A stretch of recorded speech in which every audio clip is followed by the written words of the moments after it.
Jornal Jovem Pan para todo o Brasil, agora voltando para a capital federal. O ministro da Fazenda, Dário Durigan, e o presidente da Câmara, Hugo Mota, chegaram a um acordo sobre a renegociação de dívidas de produtores rurais. Repórter Beatriz Souza, mais uma vez aqui com a gente para contar os detalhes sobre esse acerto entre os dois. Como foi, Beatriz?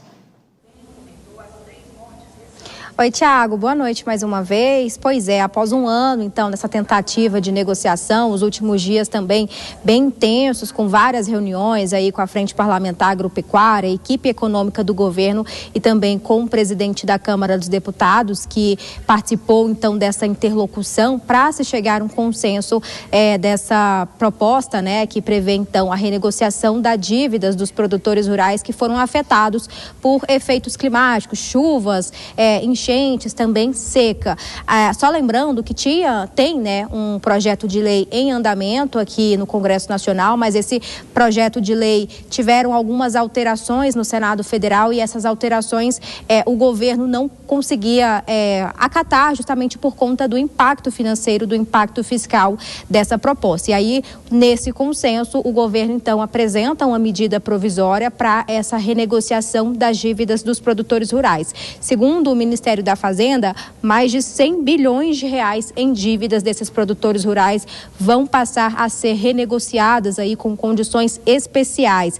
Condições essas, Tiago, dívidas que vão de 400 mil reais a 8 milhões de reais vão poder então ser negociadas segundo essa medida provisória do governo federal.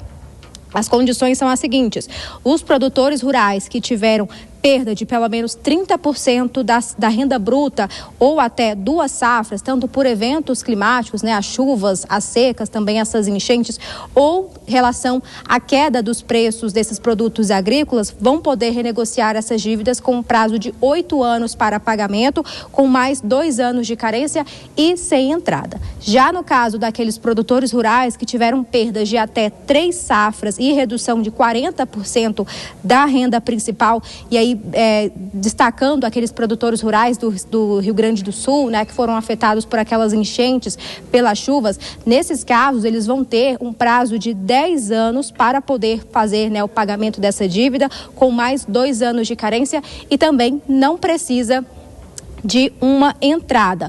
Essa medida provisória, Tiago, também traz algumas adequações em relação às taxas de juros. E aí eu destaco algumas porque são específicas para cada caso do produtor rural, se foi afetado por chuva ou se foi afetado justamente pela variação do preço. No caso daqueles que foram afetados por esses eventos climáticos extremos, as taxas de juros vão de 5%, 8% e 11%. Já no caso daqueles que sofreram, né, com a variação de preço, vão as taxas de juros de 6%, 9% e 12%.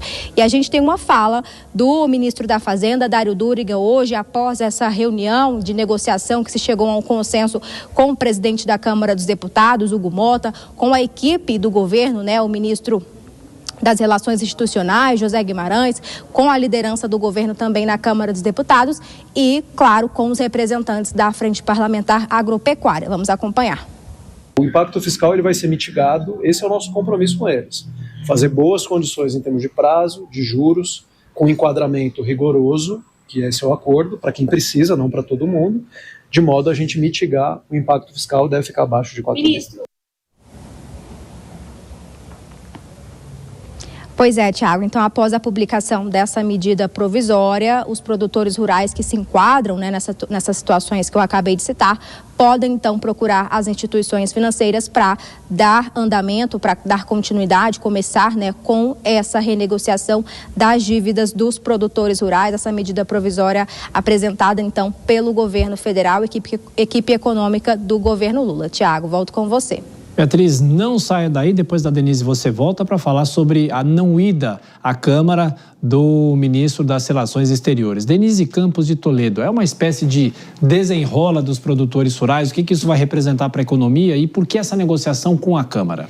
Olha, porque no Senado foi aprovada uma medida que representaria um custo muito maior para o governo. Então, o ministro até ressaltou hoje que ele está conciliando as reivindicações do setor agropecuário com a situação fiscal. Eles chegaram no limite, haverá até um fundo garantidor, que o governo não pode entrar com mais de 2 bilhões, mas ele atendeu algumas das expectativas, por exemplo, que permitindo a renegociação, inclusive para aqueles produtores que estão adimplentes. Tem taxas diferenciadas, mas serão aceitas as mesmas garantias que foram dadas em operações anteriores, só que adequando os valores, as novas condições, taxas de juros. Isso pode dar um fôlego. Estão respeitando aqueles que sofreram perdas também por queda de preços no mercado. Então, isso também causa prejuízo, porque quando há o plantio se conta com determinado retorno financeiro que pode não ocorrer, além de condições climáticas. Então, é abrangente. Vamos ver qual vai ser a adesão do setor agropecuário, mas teve a participação nessa conversa também da Frente Parlamentar da Agropecuária, junto com o presidente da Câmara e junto com o Ministério da Fazenda, com o ministro Dário Duriga. Então, talvez haja esse entendimento com a participação da Frente Parlamentar. E é uma tentativa de deixar de lado um projeto que foi aprovado pelo Senado, que teria um custo maior. MP já começa a valer de imediato, ela deve ser publicada ainda hoje, era essa a expectativa, não sei ainda se já foi divulgada, mas já foi muito detalhada e discutida com a Câmara. E a MP começa a valer de imediato. Se houver adesão do setor, dos produtores, isso já começa a valer de fato e aí não vai ser revogado depois para o Senado, mesmo que venha a ser discutido novamente o outro projeto. É o projeto que ele vem tramitando já há bastante tempo e foi aprovado há um mês pelo Senado.